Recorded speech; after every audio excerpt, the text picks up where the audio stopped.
few here, and we are now we're kind of putting it all together.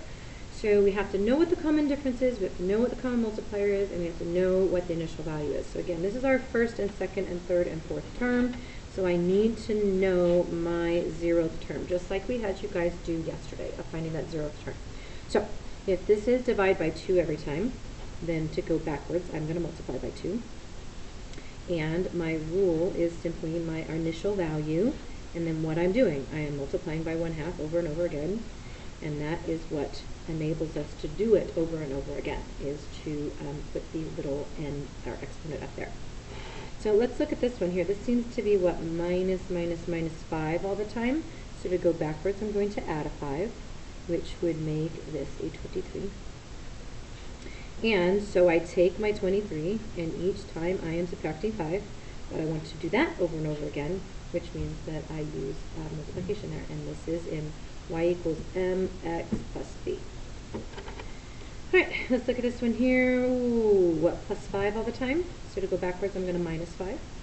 And then I take my initial value, and I am adding 5 over and over again. So we've got that. And here, this seems to be, what, times 3 over and over again. So to go backwards, I divide, and you just leave it, just like that nice little fraction there. We've got to use them to get used to them.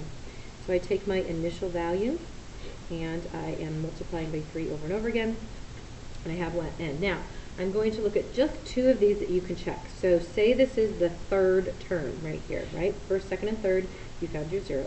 That means that if I put 3 into here and plug it in, I should get 14. Well, when I plug in 3, I got 15 minus 1, 14. Same thing here. If I plug in 3 here, I should get a 36. So I plug in 3 here, I get 3 times 3 times 3 is, what, 27? And then 4/3, so I reduce, and I get 9. 4 times 9 absolutely is 36. So you can always just check it. Again, if you put in the term number into this equation, that should generate what the actual term value is.